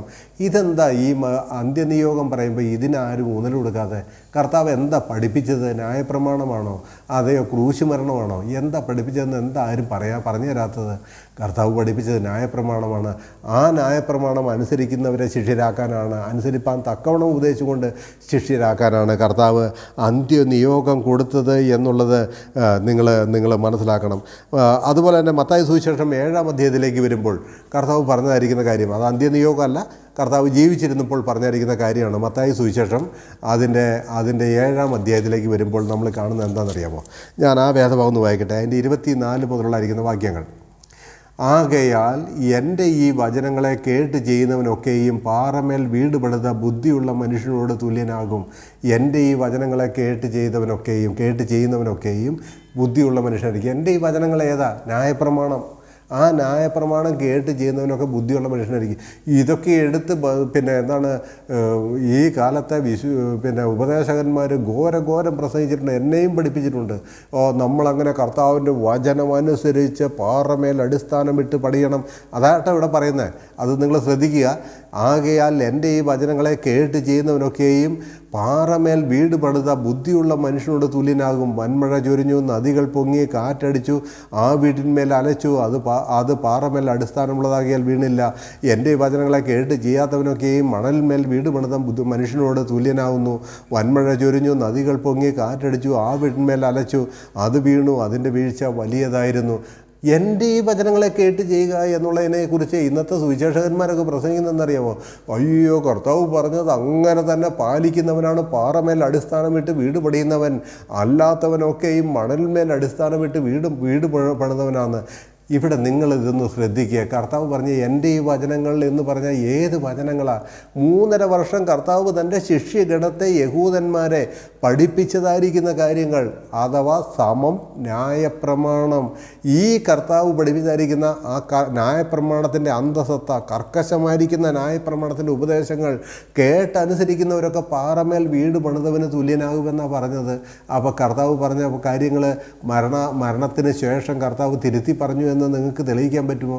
ഇല്ല. കർത്താവ് അത് തന്നെ പറഞ്ഞ് അത് ഉപദേശിക്കാനാണ് കർത്താവ് അന്ത്യനിയോഗം കൊടുത്തത് എന്നുള്ളത് മനസ്സിലാക്കണം. അങ്ങനെ കർത്താവിൻ്റെ ന്യായപ്രമാണം അനുസരിക്കുന്ന യഹൂദന്മാർ പാറമേൽ വീട് പണിതവരാണെന്നാണ്. ഇത് യഹൂദ പശ്ചാത്തലത്തിൽ യഹൂദന്മാരോട് പറഞ്ഞതാ, നമ്മളോട് പറഞ്ഞതല്ല. അവരാ പാറമേൽ അടിസ്ഥാനം വിട്ട് വീട് പണിതവർ. മഴ പെയ്താലും വെള്ളം മുങ്ങിയാലും കാറ്റടിച്ചാലും അത് തകർന്ന് വീഴുകയില്ലെന്ന് അവരോട് പറഞ്ഞത്. അതുകൊണ്ടാണ് അതാ ന്യായപ്രമാണത്തിൻ്റെ ഉപദേശം. അത് 1000 ആണ്ടിൽ അവർ പാലിക്കണമെന്ന് ഉപദേശമായി കർത്താവ് ഉപദേശിച്ചത്, കർത്താവ് അവരോട് പറഞ്ഞത്, കർത്താവ് പഠിപ്പിച്ചത് നമ്മളോട് പറഞ്ഞതായിരിക്കുന്ന കാര്യങ്ങളല്ല എന്നുള്ളത് നിങ്ങൾ മനസ്സിലാക്കുക. യോഹന്നാൻ്റെ സുവിശേഷം 14-ാം അധ്യായം, അതിൻ്റെ 14-ാം അധ്യായത്തിൽ കർത്താവ് പറയുന്ന കാര്യങ്ങൾ നോക്കിയേ, നിങ്ങളൊന്ന് ശ്രദ്ധിച്ചു നോക്കുക. യോഹന്നാൻ്റെ സുവിശേഷം അതിൻ്റെ 14-ാം അധ്യായത്തിലേക്ക് വരുമ്പോൾ അതിൻ്റെ 14-ാം അധ്യായത്തിൻ്റെ 21-ാമത്തെ വാക്യത്തിൽ നമ്മളെങ്ങനെയാണ് വായിക്കുന്നത്? എൻ്റെ കൽപ്പനകൾ ലഭിച്ച് പ്രമാണിക്കുന്നവൻ എന്നെ സ്നേഹിക്കുന്നവനാകുന്നു. കർത്താവിൻ്റെ കൽപ്പനകൾ ലഭിച്ച് പ്രമാണിക്കുന്നവൻ കർത്താവിനെ സ്നേഹിക്കുന്നവനാകുന്നു. കർത്താവിൻ്റെ കൽപ്പന എന്താ? ന്യായപ്രമാണത്തിൻ്റെ ആഴങ്ങൾ. ന്യായപ്രമാണത്തിൽ മോശയ്ക്ക് കൊടുത്ത ന്യായപ്രമാണത്തിൽ അക്ഷരം കൊണ്ടുള്ള കുറേ എഴുത്തുകളുള്ളൂ. കർത്താവ് അതിൻ്റെ അന്തസത്ത കീറി മുറിച്ച് തരംതിരിച്ച് പഠിപ്പിച്ചു. കൊല ചെയ്യരുതെന്നല്ല, കൂട്ടുകാരനെ മൂടാന്ന് വിളിക്കുന്നവൻ കൊലപാതകയായി എന്നുള്ള അതിൻ്റെ ആഴങ്ങളിലേക്ക് പോയി. ആ ന്യായപ്രമാണം അതാ കർത്താവോട് പറഞ്ഞത്, എൻ്റെ കൽപ്പനകൾ ലഭിച്ച് പ്രമാണിക്കുന്നവൻ എന്നെ സ്നേഹിക്കുന്നവനാകുന്നു. എന്നെ സ്നേഹിക്കുന്നവനെ എൻ്റെ പിതാവ് സ്നേഹിക്കുന്നു, ഞാനും അവനെ സ്നേഹിച്ച് അവനെ എന്നെ തന്നെ വെളിപ്പെടുത്തും എന്ന് അവിടെ വ്യക്തമായിട്ട് പറയുകയാണ്. അപ്പോൾ കർത്താവ് പഠിപ്പിച്ചത് അക്ഷരം പ്രതി പാലിക്കാനാണ് അവിടെ പറഞ്ഞത്. യോഹന്നാൻ്റെ സുവിശേഷം അതേ 14-ാം അധ്യായത്തിൽ 24-ാം വാക്യം നോക്കി. 24-ാം വാക്യം, എന്നെ സ്നേഹിക്കാത്തവൻ എൻ്റെ വചനം പ്രമാണിക്കുന്നില്ല. നിങ്ങൾ കേൾക്കുന്ന വചനം എൻ്റേതല്ല, എന്നെ അയച്ച പിതാവിൻ്റെ അത്രയെന്ന് ഉത്തരം പറഞ്ഞു. കർത്താവായി യേശു ക്രിസ്തുവിനെ സ്നേഹിക്കുന്നവരെ കർത്താവിൻ്റെ വചനം പ്രമാണിക്കുന്നവരായിരിക്കണം. ഏതാ കർത്താവിൻ്റെ വചനം? കർത്താവ് ജീവിച്ചിരുന്നപ്പോൾ 3.5 വർഷം ഉപദേശിച്ച വചനം. ആ 3.5 വർഷം ഉപദേശിച്ച വചനം എന്തായിരുന്നു? ന്യായപ്രമാണം. അപ്പോൾ കർത്താവിനെ സ്നേഹിക്കുന്ന ന്യായപ്രമാണം അനുസരിക്കണം. പറ്റുമോ നമുക്ക്? നമ്മൾ ന്യായപ്രമാണം അനുസരിച്ചാണോ രക്ഷ പ്രാപിക്കുന്നത്? അതെയോ? അതുകൊണ്ടാണ് ഞങ്ങളിത് പറയുന്നത്, കർത്താവിൻ്റെ മത്തായി, മർക്കോസ്, ലൂക്കോസ്, യോഹന്നാൻ സുവിശേഷങ്ങളിൽ എഴുതിയിരിക്കുന്ന വചനങ്ങൾ നമ്മളോട് പറഞ്ഞതോ നമ്മൾക്കനുസരിക്കാനുള്ളതോ അല്ല എന്നുള്ളത്. മത്തായി സുവിശേഷം 11-ാം അധ്യായത്തിലൊരു വാക്യമുണ്ട്. മത്തായി സുവിശേഷം അതിൻ്റെ 11-ാം അധ്യായത്തിൽ പറഞ്ഞത്, അതും കൂടെ ഞാനൊന്ന് വായിച്ചു പോട്ടെ.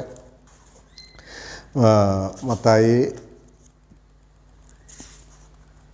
11-ാം അധ്യായത്തിൻ്റെ 28 മുതൽ 30 വരെ. അവിടെ പറഞ്ഞാൽ എന്താ? 28 മുതൽ 30 വരെ ഇങ്ങനെയാണ് വായിക്കുന്നത്.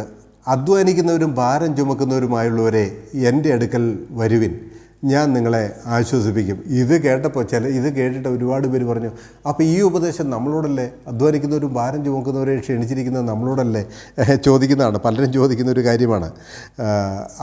അവിടെ അപ്പോൾ എല്ലാ ജനവിഭാഗം അധ്വാനിക്കുന്നവരല്ലേ? അപ്പോൾ ഇത് നമ്മളെ വിളിച്ചിരിക്കുക, ഈ ഉപദേശം നമുക്കുള്ളതല്ല എന്ന് എങ്ങനെ പറയാൻ പറ്റും? നിങ്ങളും കേൾക്കുമ്പോൾ പറയും നമുക്കുള്ളതാണെന്ന്. അങ്ങനെയുള്ളവർ എൻ്റെ അടുക്കൽ വരിക, ഞാൻ നിങ്ങളെ ആശ്വസിപ്പിക്കുക എന്ന് പറഞ്ഞിട്ട് അടുത്ത വാക്യം പറഞ്ഞെന്താ?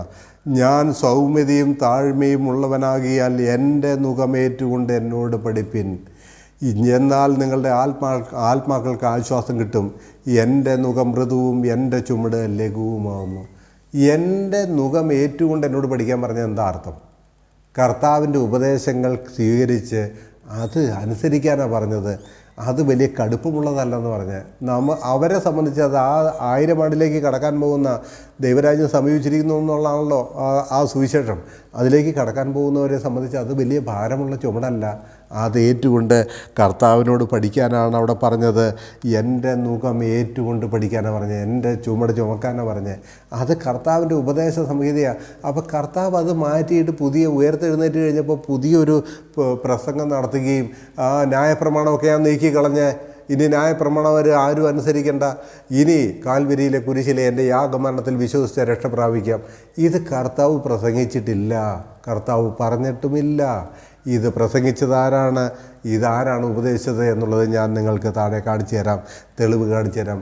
ഇത് കർത്താവ് ഉയരത്തിലേക്ക് പോയതിന് ശേഷം യഹൂദൻ എന്ന പ്രോഗ്രാം മാറ്റിവെച്ചിട്ട്, സ്വർഗരാജ്യം എന്ന പ്രോഗ്രാം വെച്ചിട്ട് 3.5 വർഷം കർത്താവായ യേശു ക്രിസ്തു അവരെ പഠിപ്പിച്ച കാര്യങ്ങൾ മാറ്റിവെച്ചിട്ട് അത് ഉപദേശിക്കാനും പ്രമാണിക്കാനാണ് 12 അപ്പോസ്തലന്മാരെ വിളിച്ചത്. 12 അപ്പോസ്തലന്മാർ പ്രസംഗിച്ചു അത് തന്നെയാണ്. അവർ ചെയ്തത് സ്വർഗരാജ്യത്തിൻ്റെ ഉപദേശം അവർ പ്രസംഗിച്ചതും അവർ പ്രമാണിക്കാൻ കൽപ്പിച്ചതും കർത്താവ് അവരോട് പറഞ്ഞത് തന്നെയാണ്. അതിന് മാറ്റം വരുത്താൻ 12 അപ്പോസ്തലന്മാർക്ക് അധികാരമില്ല, അവരത് തന്നെയാണ് പ്രസംഗിച്ചത്. എന്നാൽ ആ പ്രോഗ്രാം താൽക്കാലികമായി മാറ്റിവെച്ചു. അത് ന്യായപ്രമാണമായിരുന്നു. ആ ന്യായപ്രമാണത്തിൻ്റെ ഉപദേശം യഹൂദന്മാരെ സംബന്ധിച്ചുള്ള ഉപദേശമാണ്. സ്വർഗരാജ്യത്തിലേക്ക് കടക്കാനുള്ള പദ്ധതിയാണത്. 1000 ആണ്ട് വാഴ്ചയിലേക്കുള്ള പദ്ധതിയാണ്. 1000 ആണ്ട് വാഴ്ചയിലേക്ക് കടക്കുക എന്ന പദ്ധതി താൽക്കാലികം സ്റ്റോപ്പ് ചെയ്തു. ഞാൻ പല വീഡിയോകളിൽ പറഞ്ഞിട്ട് സ്റ്റോപ്പ് ചെയ്തിട്ട് ഉയരത്തിലേക്ക് പോയ കർത്താവ് അത് സ്റ്റോപ്പ് ചെയ്യാൻ കാരണം എന്താണെന്നറിയാമോ? വെറുതെ സ്റ്റോപ്പ് ചെയ്തല്ല, അവർ കർത്താവിനെ ക്രൂശിച്ചു, അത് ആവശ്യമായിരുന്നു. അവർ അപ്പോസ്തലന്മാരെ തല്ലിക്കൊന്നു കളഞ്ഞു എന്ന് പറഞ്ഞാൽ യാക്കോബിനെ വെട്ടിക്കൊന്നു, സ്തേഫാനോസിനെ കല്ലെറിഞ്ഞു കൊന്നു, പത്രോസിനെ പിടിച്ച് പലപ്പോഴും തടവറയിലിട്ട് ചാട്ടവാറ കൊണ്ടടിച്ചു. യഹൂദ മത മേലധ്യക്ഷന്മാരും പ്രമാണിമാരും കർത്താവിൻ്റെ ഈ കൃപയുടെ സുവിശേഷം അംഗീകരിക്കാതെ വന്നപ്പോൾ കർത്താവിൻ്റെ ഈ സ്വർഗരാജ്യത്തിൻ്റെ സുവിശേഷം, കൃപയുടെ സുവിശേഷമല്ല, സ്വർഗരാജ്യത്തിൻ്റെ സുവിശേഷം അംഗീകരിക്കാതെ വന്നപ്പോൾ ആ 1000 ആണ്ട് പ്രോഗ്രാമിലേക്ക് കടക്കേണ്ടെന്നായിരിക്കുന്ന ഇവർ, ന്യായപ്രമാണം അനുസരിച്ച് കിടക്കേണ്ടെന്നായിരിക്കുന്ന ഇവരുടെ പ്രോഗ്രാം താൽക്കാലികമായി ഹോൾഡ് ചെയ്തിട്ട് ഉയരത്തിൽ നിന്ന് അപ്പോസ്തലനായിരിക്കുന്ന പൗലോസിനെ വിളിച്ചുകൊണ്ട് പൗലോസിലൂടെ കൃപയുടെ യുഗം തുറന്നു. വിശ്വസിക്കുന്ന ഏത് ജാതിക്കും ഏത് യഹൂദനും സൗജന്യമായിരിക്കുന്ന രക്ഷ എന്ന കൃപയുടെ സുവിശേഷം ഉയരത്തിൽ നിന്ന് കർത്താവ് തുറന്നത്. അത് പ്രസംഗിച്ചത് 12 അപ്പോസ്തലന്മാരല്ല. 12 അപ്പോസ്തലന്മാർ സ്വർഗരാജ്യത്തിൻ്റെ അപ്പോസ്തലന്മാരാണ്. അവർ പ്രസംഗിച്ചത് കർത്താവ് വിചാരിക്കുന്ന ന്യായപ്രമാണം അനുസരിക്കാനാണ്. സ്നാനപ്പെടുത്തിയിട്ട് കർത്താവിൻ്റെ ഉപദേശമാണ് അവർ പഠിപ്പിച്ച 12 അപ്പോസ്തലന്മാർ പഠിപ്പിച്ചത്. അതുകൊണ്ടാണ് ഈ 12 അപ്പോസ്തലന്മാർക്ക് കൃപയുടെ സുവിശേഷം അറിയുകയില്ല, അത് പൂർവ്വകാലങ്ങൾക്കും തലമുറകൾക്കും മറഞ്ഞു കിടന്ന രഹസ്യം എന്ന് പറഞ്ഞത്. ഈ കൃപയുടെ സുവിശേഷം സ്വർഗത്തിൽ നിന്ന് കൊടുത്തായിരിക്കുന്ന ഉപദേശം കൊടുത്തത് പൗലോസ് അപ്പോസ്തലനാണ്. അതുകൊണ്ട് ഈ കൃപയുടെ സുവിശേഷം ലഭിച്ചായിരിക്കുന്ന പൗലോസ് അപ്പോസ്തലൻ പറഞ്ഞു, റോമാലേഖനം അതിൻ്റെ 3-ാം അധ്യായത്തിൻ്റെ 20-ാം വാക്യത്തിൽ നമ്മളിങ്ങനെ വായിക്കുന്നു. റോമാലേഖനം അതിൻ്റെ 3-ാം അധ്യായത്തിൻ്റെ 20-ാമത്തെ വാക്യം. അവിടെ നമ്മൾ വായിക്കുന്നത് ഇങ്ങനെയാണ്. പൗലോസ് പറഞ്ഞതെന്താ അറിയാമോ? അതിൻ്റെ 20-ാം വാക്യം നിങ്ങൾ നോക്കുക. അതുകൊണ്ട് ന്യായപ്രമാണത്തിൻ്റെ പ്രവൃത്തികളാൽ ഒരു ജഡവും അവൻ്റെ ന്യായപ്രമാണത്തിൻ്റെ പ്രവൃത്തികൾ ഒരു ജഡവും അവൻ്റെ സന്നദ്ധിയിൽ നീതീകരിക്കപ്പെടുകയില്ല. ന്യായപ്രമാണത്താൽ പാപത്തിൻ്റെ പരിജ്ഞാനം അത്ര വരുന്നത്. കണ്ടോ വ്യത്യാസം? കണ്ടോ? കർത്താവിൻ്റെ 3.5 വർഷത്തെ ഉപദേശമല്ല നമ്മുടെ ഉപദേശം, അത് ന്യായപ്രമാണമാണ്. അത് സ്വർഗരാജ്യത്തിലേക്ക് കടക്കാൻ യഹൂദനെ ക്ഷണിച്ചുകൊണ്ടുള്ളായിരിക്കുന്ന ദൈവത്തിൻ്റെ മശികയായിട്ടുള്ളായിരിക്കുന്ന വാഗ്ദത്ത പരിപാടിയാണ്. അന്നേരമൊക്കെ പഠിപ്പിച്ചത്. അതുകൊണ്ടാണ് മത്തായി, മർക്കോസ്, ലൂക്കോസ്, യോഹന്നാൻ 4 സുവിശേഷങ്ങളിലെ കർത്താവിൻ്റെ ഉപദേശം നമുക്ക് അനുസരിക്കാൻ പറ്റുകയില്ല. അത് ന്യായപ്രമാണമാണ്. അങ്ങനെ ഉപദേശിച്ച് ജീവിക്കാനാണ് നമ്മൾ നോക്കുന്നത്. കണ്ണും കയ്യും കാലും ഒക്കെ വെട്ടിയെടുത്ത് മുറിച്ചെടുത്തൊക്കെ ദൂരെ കാണണം. ഓക്കെ, മനസ്സിലാവുന്നുണ്ടോ? എൻ്റെ സമയം ദീർഘിക്കുന്നുകൊണ്ടാണ് ഞാൻ ഇത്ര വേഗത്തിൽ പറയുന്നത്. എന്നാൽ പൗലോസിനെ വിളിച്ചു കഴിഞ്ഞപ്പോൾ പൗലോസ് പറഞ്ഞു, ന്യായപ്രമാണത്തിൻ്റെ പ്രവൃത്തികൾ എല്ലാവർക്കും നീതീകരിക്കപ്പെടാനും രക്ഷപ്പെടാനും പറ്റുകയില്ല എന്ന് അവിടെ പൗലോസ് പറഞ്ഞു. അതിൻ്റെ റോമാലേഖനത്തിൻ്റെ 7-ാം അധ്യായത്തിൻ്റെ 6-ാം വാക്യം നിങ്ങൾ നോക്കുക.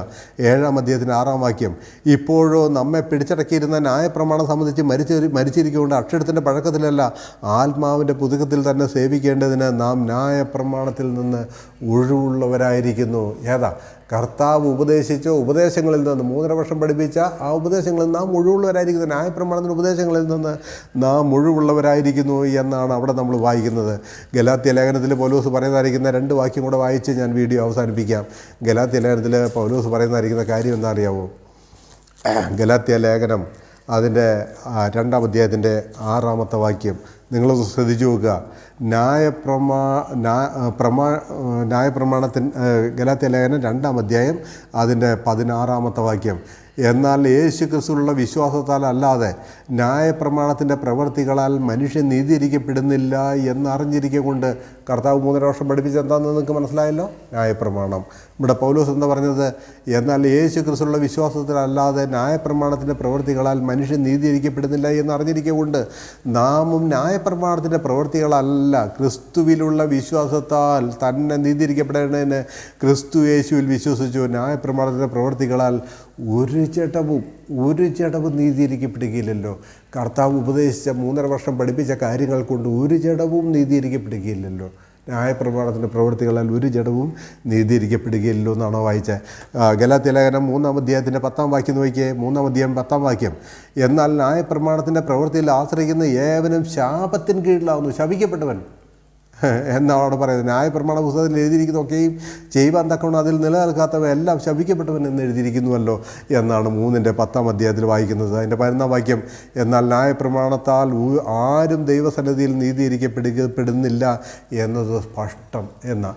അപ്പോൾ കർത്താവായി യേശു ക്രിസ്തു 3.5 വർഷം പഠിപ്പിച്ചിരിക്കുന്ന ഉപദേശങ്ങൾ അനുസരിച്ച് രക്ഷപ്പെടാൻ പറ്റുമോ? അത് നമ്മളോടാണോ? കർത്താവിൻ്റെ മത്തായി, മർക്കോസ്, ലൂക്കോസ്, യോഹന്നാനിലെ കർത്താവിൻ്റെ ഉപദേശം അനുസരിക്കാൻ നമുക്ക് പറ്റുമോ? അതനുസരിച്ച് രക്ഷപ്പെടാൻ പറ്റുമോ? കർത്താവ് പഠിപ്പിച്ചത് ന്യായപ്രമാണമല്ലേ? ഞാൻ അനേക വാക്യങ്ങളുടെ തെളിവുകൾ നിങ്ങൾക്ക് കാണിച്ചു തന്നു എന്നുള്ളത് ഓർക്കുക. ഗലാത്യ ലേഖനം 5-ാം അധ്യായത്തിൻ്റെ 4-ാം വാക്യം നോക്കിയേ. ന്യായപ്രമാണത്താൽ നീതീകരിക്കപ്പെടുവാൻ ഇച്ഛിക്കുന്ന നിങ്ങൾ, ഈ ഗലാത്യയിലെ സഭയിലുള്ളവരോട് യെരുശലേമിലെ സഭയിലുള്ള 12 അപ്പോസ്തലന്മാരുടെ നേതൃത്വത്തിലുള്ള ആളുകൾ വന്നിട്ട് പറഞ്ഞു, പൗലോസ് പറയുന്നത് കേട്ടിരുന്നാലൊന്നും നിങ്ങൾക്ക് രക്ഷപ്പെടാൻ പറ്റുകയില്ല, നിങ്ങൾ ന്യായപ്രമാണം അനുസരിക്കണമെന്ന് പറഞ്ഞു. അതുകൊണ്ടാണ് ഇവിടെ പൗലോസ് പറയുന്നത്, ന്യായപ്രമാണത്താൽ നീതീകരിക്കപ്പെടാൻ ഇച്ഛിക്കുന്ന ബുദ്ധിയില്ലാത്ത ഗലാത്യരെ നിങ്ങൾ ക്രിസ്തുവിനോട് വേർവിട്ടു പോയി, നിങ്ങൾ കൃപയിൽ നിന്ന് വീണുപോയി എന്ന് വ്യക്തമായിട്ട് പറയാണ് പൗലോസ്. അവരോട് ചോദിക്കുന്നതായിരിക്കുന്ന ചോദ്യം നമ്മൾ വായിക്കുന്നുണ്ട്. ബുദ്ധി 3-ാം അധ്യായത്തിന് 1-ാം വാക്യം, ബുദ്ധിയില്ലാത്ത ഗലാത്യരെ, യേശു ക്രിസ്തു ക്രൂശിക്കപ്പെട്ടവനായി നിങ്ങളുടെ കണ്ണിന് മുമ്പേ വരച്ച് കിട്ടിയിരിക്കുക, നിങ്ങളെ ക്ഷുദ്രം ചെയ്ത് മയക്കിയതാർ എന്ന് ഗലാത്യരോട് ചോദിക്കുക. എന്താ ക്ഷുദ്രം? ന്യായപ്രമാണത്തിലേക്ക് തിരിച്ചു കൊണ്ടുവരിക. ആര്? യെരുശലേമിലെ സഭയിലുള്ളവർ. യെരുശലേമിലെ സഭ എന്ന് പറഞ്ഞാൽ ആരുടെ കീഴിലുള്ള? 12 അപ്പോസ്തലന്മാരുടെ കീഴിലുള്ളത്. 12 അപ്പോസ്തലന്മാർക്ക് കൊടുത്തത് അതായിരുന്നു സ്വർഗരാജ്യത്തിൻ്റെ ശുശ്രൂഷ, ന്യായപ്രമാണം. അതിലേക്ക് തിരിച്ചു കൊണ്ടുവരാൻ യഹൂദിയിൽ നിന്ന് ചിലർ വന്ന് ഗലാത്യ സഭയിലുള്ളവരെ വഞ്ചിച്ചു. അതുകൊണ്ടാണ് പറയുന്നത്, ബുദ്ധിയില്ലാത്ത ഗലാത്യരെ, യേശു ക്രിസ്തു ക്രൂശിക്കപ്പെട്ടവനായി നിങ്ങളുടെ കണ്ണിന് മുമ്പേ വരച്ച് കിട്ടിയിരിക്കുക, നിങ്ങളെ ക്ഷുദ്രം ചെയ്ത് മയക്കിയതാർ എന്ന് അവിടെ വ്യക്തമായിട്ട് പറയുന്നത് ഓർക്കുക. എനിക്ക് കുറച്ചും കൂടെയൊക്കെ പറയാനുണ്ട്. ഞാൻ ആ വാക്യങ്ങളെല്ലാം താഴെ എഴുതാം, നിങ്ങളൊന്ന് ശ്രദ്ധിച്ചാൽ മതി. വീഡിയോ ദൈർഘ്യമായതുകൊണ്ട് ഞാൻ ഇവിടെ നിർത്തുന്നു. എൻ്റെ പ്രിയമുള്ളവരെ, കർത്താവായി യേശു ക്രിസ്തു പഠിപ്പിച്ചിരിക്കുന്ന ഉപദേശങ്ങൾ നമുക്കുള്ളതല്ല. ജഡപ്രകാരം വന്ന കർത്താവ് ആ ജഡപ്രകാരം ഉപദേശ കാര്യങ്ങൾ നമ്മളോടുള്ളതല്ല. 2 കൊരിന്ത്യർ ലേഖനം 5-ാം അധ്യായത്തിൻ്റെ വാക്യങ്ങളിൽ നമ്മൾ ഇങ്ങനെയാണ് വായിക്കുന്നത്. ഞാൻ വാക്യം താഴെ എഴുതാമേ, നിങ്ങൾ വായിച്ചാൽ മതി. ജഡപ്രകാരം ക്രിസ്തുവിനെ ഞങ്ങൾ അറിയുന്നില്ല എന്നാണ് പൗലോസ് പറയുന്നത്. ഇനി ഞങ്ങൾ ജഡപ്രകാരം ക്രിസ്തുവിനെ അറിയുന്നില്ല എന്ന് പറഞ്ഞാൽ അതിൻ്റെ അർത്ഥം എന്താ? 3.5 വർഷം യഹൂദ മലനാട്ടിൽ ജീവിച്ച് ഉപദേശിച്ച ഉപദേശങ്ങൾ ആ ക്രിസ്തുവിനെ അല്ല ഞങ്ങൾ അറിയുന്നത്. ഞങ്ങൾ പ്രസംഗിക്കുന്നത് ജഡപ്രകാരമുള്ള ക്രിസ്തുവിനെ അല്ല എന്നാണ്. എന്നാൽ യോഹന്നാൻ എന്താ പറഞ്ഞത്? ഞങ്ങൾ സ്വന്തം കണ്ണുകൊണ്ട് കണ്ടത്, ഞങ്ങൾ കേട്ടത്, ഞങ്ങൾ തൊട്ടതുമായ ജീവൻ്റെ വചനം സംബന്ധിച്ച് നിങ്ങളോട് എഴുതുന്നു. കണ്ടോ, യോഹന്നാൻ അപ്പോസ്തലൻ എഴുതുന്നത് എങ്ങനെയാണ്? ഞങ്ങൾ കണ്ടത്, ഞങ്ങൾ കേട്ടത്, ഞങ്ങൾ തൊട്ടതുമായത്. പൗലോസ് പറഞ്ഞു, ആ ജഡപ്രകാരമുള്ള ക്രിസ്തുവിനെ ഇനി ഞങ്ങൾ അറിയുന്നില്ല, ഞങ്ങൾ അതല്ല പ്രസംഗിക്കുന്നത്. കാൽവരിയിലെ കുരിശിൽ പാപത്തിൻ്റെ പരിഹാരത്തിനായി മരിച്ചുയർത്ത യേശു ക്രിസ്തുവിനെ അല്ലാതെ മറ്റൊന്നും അറിയാത്തവനായി നിങ്ങളുടെ ഇടയിലിരിക്കണം. ക്രൂശിക്കപ്പെട്ട ക്രിസ്തുവിനെ അല്ലാതെ മറ്റൊന്നും അറിയില്ല. ആ ക്രിസ്തു ജീവിച്ചിരുന്നപ്പോൾ എന്തെല്ലാം ചെയ്തു, അത്ഭുതങ്ങൾ ചെയ്തോ, അടയാളങ്ങൾ ചെയ്തോ, ആ ക്രിസ്തു ഞങ്ങളുടെ ക്രിസ്തു എൻ്റെ പ്രസംഗ വിഷയമല്ലെന്ന പോലും പറയുന്നത്. ഇതെല്ലാം കൂടെ ഒക്കെ പറയണമെന്നുണ്ട്. ഒരു 2 മണിക്കൂറെങ്കിലും വേണം ഇതെല്ലാം ഒന്ന് വിവരിക്കാൻ. ഞാൻ പല വീഡിയോകളിലായിട്ട് ഇതിൻ്റെ പല ഭാഗങ്ങൾ പറഞ്ഞിട്ടുണ്ട്. എൻ്റെ പ്രിയ ദൈവമക്കളെ, കർത്താവ് 3.5 വർഷം ഉപദേശങ്ങൾ നമ്മളോടുള്ളതല്ല. കേൾക്കുമ്പോൾ നമുക്ക് തോന്നും, ഓ ശരിയാ, ഇപ്പം ഞാൻ ആദ്യം വായിച്ച് കേൾപ്പിച്ചവരെ അധ്വാനിക്കുന്നവരും ഭാരം ചുമക്കുന്നവരുമായുള്ളവരെ എൻ്റെ അടുക്കൽ വരുവിൻ എന്നൊക്കെ പറഞ്ഞപ്പോൾ നമ്മളോടല്ലേ പറഞ്ഞ്, അത് നമ്മളനുസരിക്കേണ്ടല്ലേ, നമുക്കുള്ള ആശ്വാസ വചനമല്ലേ എന്ന് തോന്നും. എന്നിട്ട് അതിൻ്റെ താഴെ പറഞ്ഞത്, എൻ്റെ ചുമട് ഏറ്റുകൊണ്ട് എന്നോട് പഠിപ്പീൻ, എൻ്റെ നുകം ഏറ്റുകൊണ്ട് എന്നോട് പഠിപ്പീൻ. എൻ്റെ നുകം എൻ്റെ ചുമടെന്ന് പറഞ്ഞത് ന്യായപ്രമാണത്തിൻ്റെ ഉപദേശം. ഓക്കെ, മനസ്സിലായോ? അതുകൊണ്ടാണ് കർത്താവിൻ്റെ ഉപദേശങ്ങൾ, കർത്താവിൻ്റെ 3.5 വർഷം പഠിപ്പിച്ചിരിക്കുന്ന ഉപദേശങ്ങൾ ഒരിക്കലും നമ്മളോട് പറഞ്ഞിരിക്കുന്ന കാര്യങ്ങളല്ല. അത് നമുക്ക് അനുസരിക്കാനുള്ളതല്ല, അനുസരിക്കാൻ പറ്റുകയുമില്ല. അത് ന്യായപ്രമാണത്തിൻ്റെ ഉപദേശങ്ങളാണ്. എന്നാൽ കൃപായുഗം ആരംഭിച്ചത്, കൃപായുഗം തുറന്നത്, ഉയരത്തിലേക്ക് പോയ കർത്താവ് പൗലോസിനെ വിളിച്ചിട്ടാണ് തുറന്നത്. ആ സ്വർഗരാജ്യത്തിൻ്റെ പ്രോഗ്രാം സ്റ്റോപ്പ് ചെയ്ത് വെച്ചിരിക്കുകയാണ്. ഇന്ന് കൃപായുഗമാണ്. ഇത് പൗലോസിലൂടെ വന്ന തിരുവെഴുത്തുകളാണ് നമുക്കുള്ളത്. അത് നമ്മുടെ കർത്താവ് നമ്മളെ പഠിപ്പിച്ചതാണ്. കർത്താവ് മറ്റതിനെ സ്റ്റോപ്പ് ചെയ്തിട്ട് പുതിയ യുഗം തുറന്ന് പുതിയൊരു കൃപയുടെ കാലഘട്ടത്തിലൂടെ നമ്മൾക്ക് കൃപയാൽ രക്ഷപ്പെടാൻ ഒരു പ്രവൃത്തിയും വേണ്ട. മറ്റവർക്ക് അനുസരിക്കണം, മറ്റവർക്ക് കണ്ണോ കയ്യോ ഇടർച്ച വരുത്തിയോ വെട്ടിയെടുത്ത് ദൂരെ കാണണം. ഒരു പ്രവൃത്തിയും വേണ്ടാതെ വണ്ണം കൃപയാൽ രക്ഷപ്പെടാനുള്ളായിരിക്കുന്ന യുഗം കാലഘട്ടം തുറന്ന് പൗലോസിനോട് പറഞ്ഞു.